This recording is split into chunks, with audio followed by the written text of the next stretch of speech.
It's a mobile world.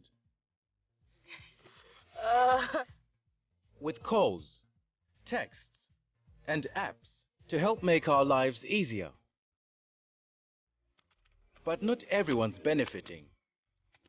Yet. Can mobile phone apps be designed to help make a better world?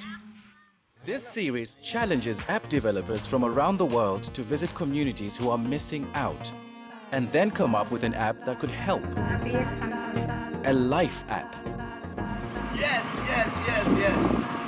This week, Life Apps is in Kenya, the hub of Africa's high-tech boom, but also a country where 4 out of 10 people live on less than $2 a day.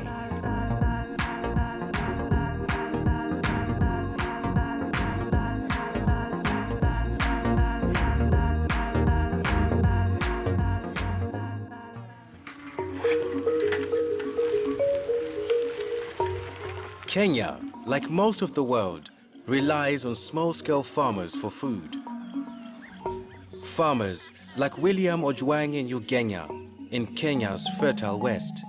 A former city dweller, farming is now his life. Nimesaa kuwa mkulima mwaka 12 kutoka 2000.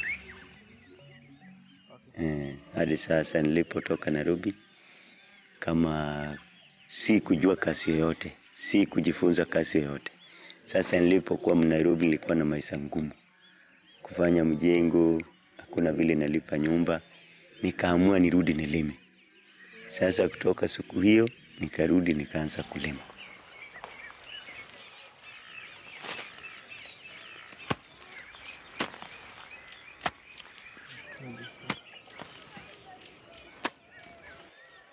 Kama saa hii niko na watoto 8, mimi nalisa na hiyo ukulima peke yake, inakuwa ngumu. Hata maisha yangu nakuwa ni kama kuharibika tu, sababu unafanya na nguvu kushinda kiasi.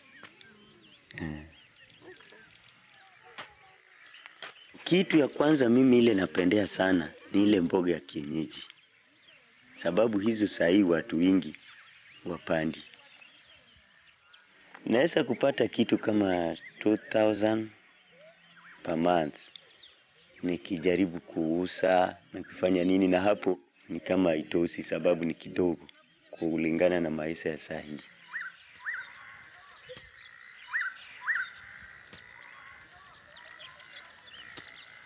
Na huko Ugenya wengi wao wako town. Sehemu tu hakuna vitu watu wanalima, watu wanaelekea tu town.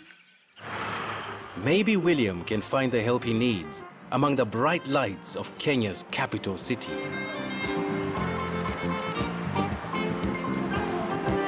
Nairobi, it's full of life. It's a New York of Africa. And you have to quote me on that one. Meet one of Kenya's new breed of young software developers. I'm Munir Kariuki. I'm an applications developer living in Nairobi. I have a small startup with my friends called BTN Consult. We create tools even I would want to use. Munyu's challenge is to design a mobile phone app to and millions of other small-scale Kenyan farmers. Mobile is it's cool, and it's not a craze in Nairobi as such. It's just most people can get to the mobile. This is my favorite joint. One reason, it has the best jazz in town on Thursdays. And number 2, they have the best beer in town. The road we are on is Ngong Road. Ngong Road is like the tech road of Nairobi. So all the tech is hung out here. It's a good time to be living in Nairobi and also doing tech, and mobile is exciting.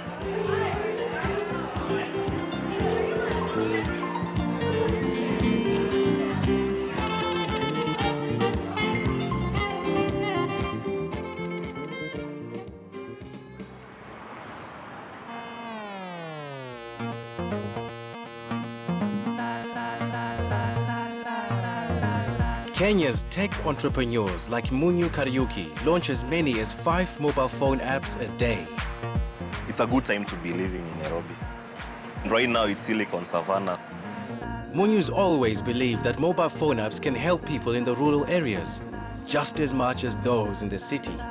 Most people don't have access to information services, but mobiles provide that platform where it's accessible, it's convenient, it can fit in your pocket. Then I don't see a reason why it shouldn't be accessible to the guys in the rural areas. Munyu's startup company Bitya has been going for just a couple of years. These problems to the other groups that are doing. The team has just had some good news on one of their projects. Today is an exciting day because we've secured some funds to roll out the pilot for one of the apps we're doing.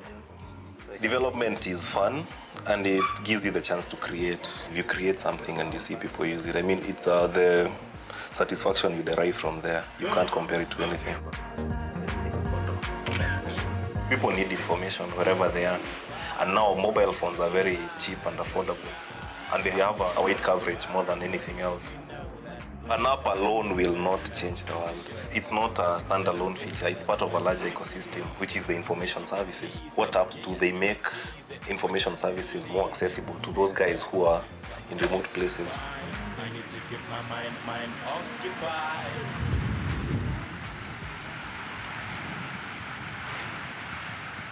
Back in Uganda, it's the start of the long rains. For William, it's time to plant. Shamba yangu ni eka mbili. Na hata hizo eka mbili zote haijalimwa sababu ya ukosefu ya mapato. Tunalima na jembe ya mkono na eka hiyo mbili ni kubwa, nataka kitu kama tinga. Mimi kwa upande yangu nataka ukulima iwe kama business, sio tu kazi. Nikipata support nitaendelea kuliko vile mimi naendelea. So can Munyu help William become the farmer he wants to be?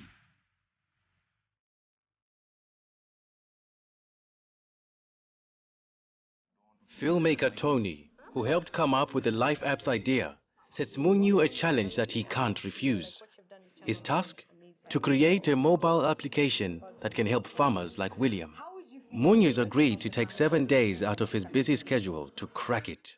So you can just talk to him to just figure out what his problems are and see if you can develop a solution for him. Okay. So I've dialed here the number so you can... Okay. Hello. Hello, Mr. William. Habari yako, nimepata namba kutoka kwa Tony. Naitwa Munyu na kuja kukutembelea. Ni wewe unafanya hiyo kazi ya simu? Ndio huyo. Utakuja lini? Ndio hiyo wiki ijayo. Karibu sana. Sawa, asante. Okay, gwaheri. Okay. So we're good? We're good for the challenge. Okay, so.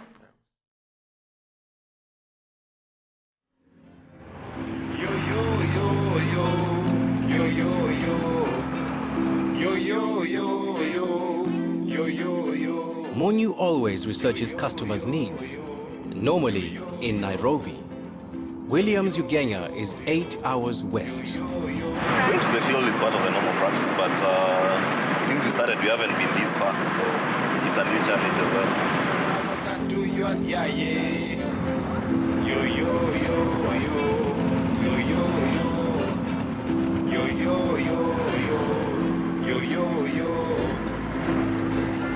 I'm expecting to learn when I go there. I mean, it's a whole learning experience. Find out what they go through every day, what they are doing, then see what we can do for them.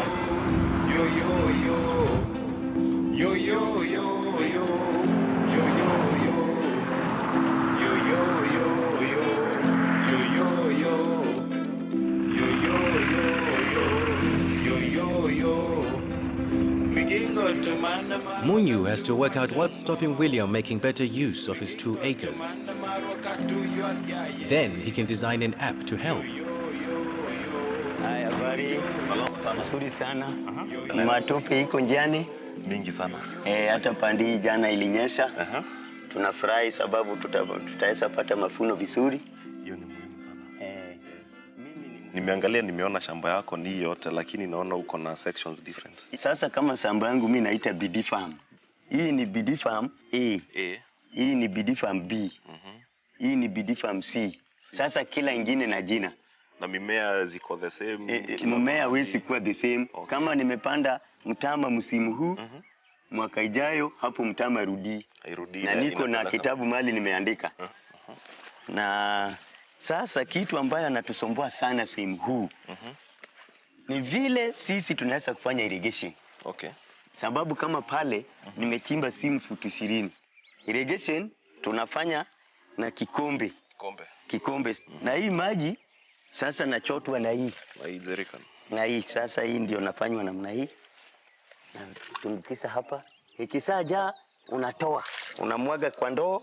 Ndoo ikijaa unatembea nayo na kikombe. William suffers from the same problems as small-scale farmers globally. He has no modern water pumps. He can't afford fertilizers. And without proper transport, he can opt locally. So, Williams joined a farmers group to try and pool knowledge and resources. Tukiingia umeniambia kuna kikundi mnafunzwa jinsi ya kutengeneza mimea. Hiyo kikundi inawasaidia namna gani sasa? Hii kikundi yetu tumeingia haijakaa sana, ni kama saa hii tuko na mwezi mbili. Hata saa hizi tumemwaga seedbed. Ndio sasa tumengojea mafunzo yao, walisema watatufundisha. Na walituambia wanaweza kutafutia sisi soko. Sasa ndio tutangojea tuone kama itaendelea vizuri ama. Sawa. The fact that William is already in a group and it's barely 2 months old, it's a starting point because it's already brought people together.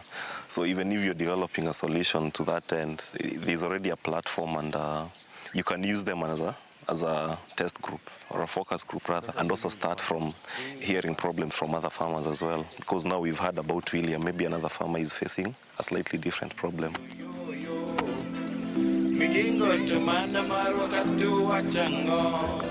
City boy Munyu is about to taste some Kenyan country cooking with William's special niche crop, his indigenous Kenyan vegetables.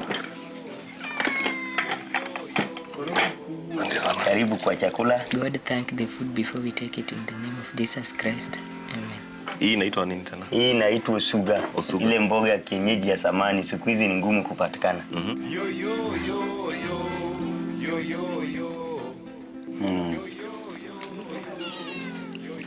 Rafiki, hii ni chakula mzuri. Kikula hata ugonjwa hakuna.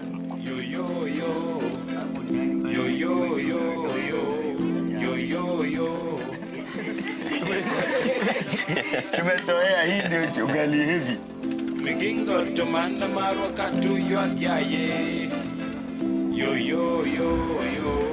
Next on Munyu's research trip is a visit to Ugenya town center.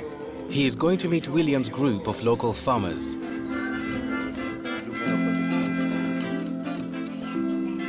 Munyu wants to know if other farmers have the same problems as William and how we can design a mobile phone app to help.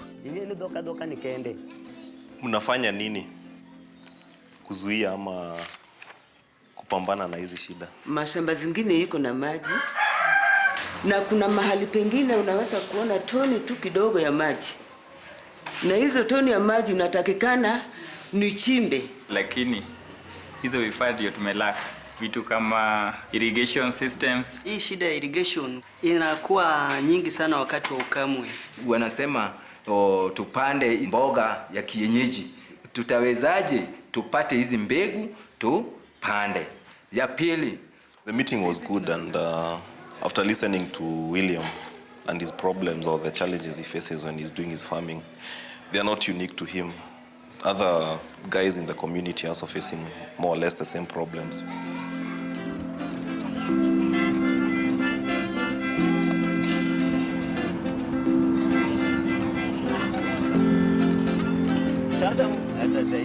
Munyu wants to research how much the crops William grows could fetch, so he heads to one of the largest markets in the area.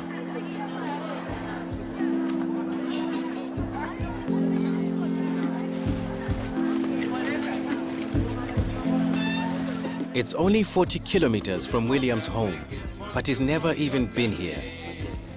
A return journey using public transport would cost him $5, almost a week's income. So it's William's first chance to find out how much the indigenous vegetables he grows could sell for in the big local markets. Unapima namna gani?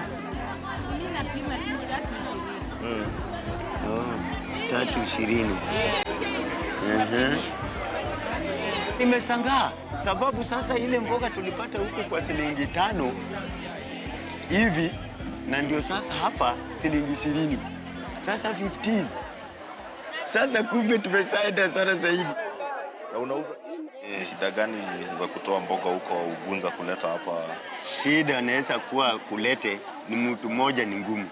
Nafaa kama kikundi. Sasa mkiwa kikundi mwingine mnasema tutachuna Tuesday. Mwingine gunia moja, gunia mbili, gunia moja, gunia mbili mkisanya. Naja ata pick up. Sasa mnalete kama kikundi. Pooling resources with a group could mean lower costs and higher returns for their produce. Munyu realizes is how a mobile phone app could help. Looking at from the farmers to the groups now, and then now I'm at the marketplace, there's a lot of ideas to be explored within the same area. And most of the problems, they can be solved from a group level. As a group, you want to know what so-and-so is producing, how much of this particular item they're producing. With that kind of intelligence, the coordinators will also be able to sell this produce and also to coordinate who to pay and how much to pay them.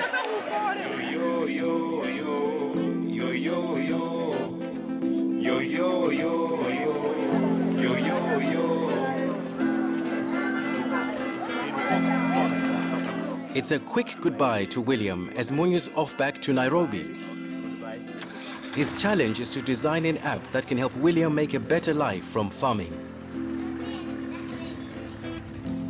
It is a sad story, unfortunately. And worse is that food prices in Nairobi are ridiculously high, and these guys can't sell their produce out here. I mean, for instance, he gave me an example. He went to the market with 500 shillings worth of farm produce. He only sold 100 shillings. So the rest ended up rotting and becoming compost.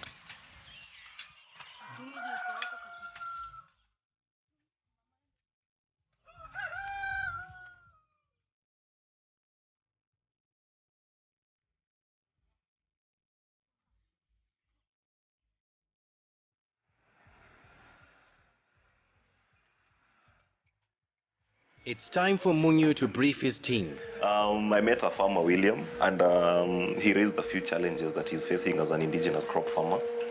I also had a chance of meeting the group that he belongs to.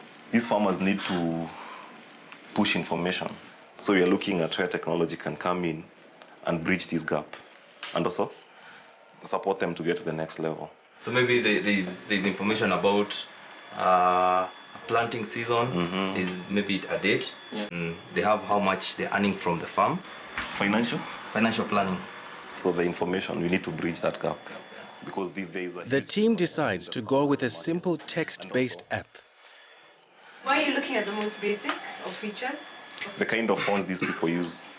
You can't go, they don't have smartphones. You develop technology, you develop solutions for technology people have. You just want the information to move from the farmer to the market and from the market to the farmer. And the only way you can do this is through their groups.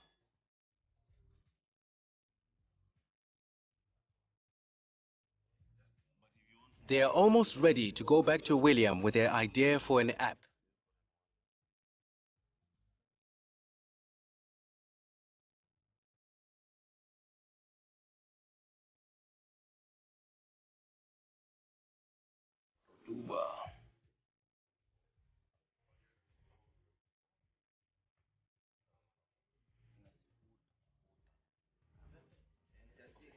The prototype of their life app is ready to show William in person. Hello. Hello, Mr. William.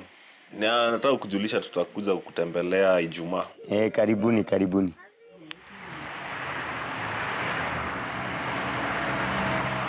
On the road back to William, and this time Munyu's joined by Jeffrey, one of Bitian's best trainers.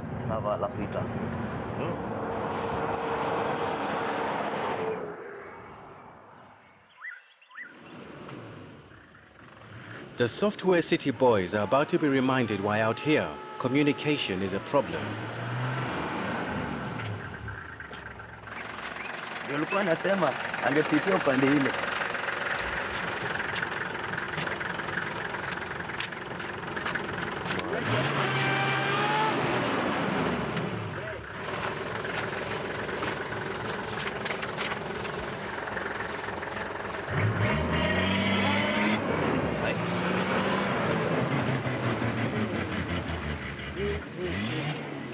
Na leo nimerudi na mwenzangu anaitwa Geoffrey Mimano. So ile suluhisho tumekuja nayo ni ya kikundi. The first step is showing the group how the prototype app works. So wacha tutumie simu ya William. Nasema sukuma zangu ni gunia 2 nataka kutuma kwa ile system. Yeah. So tukisema tuma, acha nione kama imeingia. The app is called Rotuba. It's a Swahili fertility. It's supposed to be a platform to exchange information, whether it's market information, whether it's pest and disease information, record keeping, all that in one. Alafu si amesema anafanya kazi na wale. So how exactly does Rotuba work? Step 1. Register the group, farmer name and produce. Step 2. Send the details to Rotuba's database. Step 3. Send reports to Rotuba via text message, such as which crops and the quantity they're selling. Step 4. On market day, Rotuba will then text all the farmers in the group to share the information. Tutawasiliana nawe siku ya soko. Then they can agree on prices and share transport costs. Sasa nimegundua ni kitu kizuri sana, nimeelewa ni idara ya simu kuhusikana na wakulima. Most of the interaction with the system will be through SMS, and that's for the farmer, SMSing the system and the system getting the data back to the farmer. It can be tailored to be anything the farmer wants it to be. For instance, if the group owns a farm implement like a pump, if a farmer wants to use the pump, they request for the pump via SMS. Kama seed irrigation, mi naona kama tukiwa kwa group, tuseme sasa wacha tununue kama money maker pump, na ikue ikipiga kwa yule, ipige kwa yule, ipige kwa yule, tutakuwa tunaendelea kuliko vile tulikuwa ya kufanya irrigation na kikombe. Yuko farmer. The app would allow William's friends to collect and distribute the information they need to work together. Sikweli? Sasa vile imeingia hapo ikiwa kwa meza huko, wakiwa Nairobi, na umefanya hii itaingia tu. Ingia hapo. Na itakuwa imewekwa. I'm excited. They like the product. They see the value in it. So I think it went pretty well. You should have seen the smiles on those guys' faces. The smile on the other end is what gives you the drive. Maoni yangu niko na furaha sana.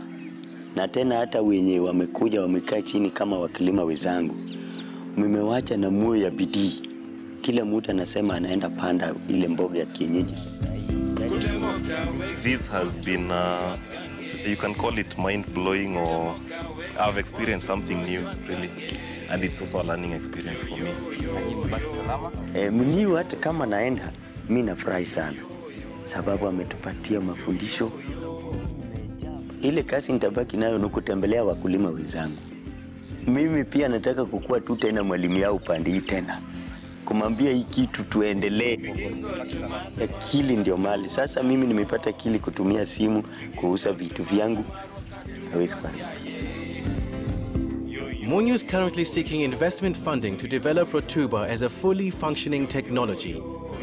He's convinced that mobile phone apps like Rotuba can help Kenya's millions of small-scale farmers to work more efficiently, find new markets, and have a better life. I'm putting information on people's hands. I think the farmer out there should have access to more information than I, because they're the ones providing me with food, and they are feeding the nation and growing the nation. So what I'm envisioning personally is it's a project that can scale even nationally.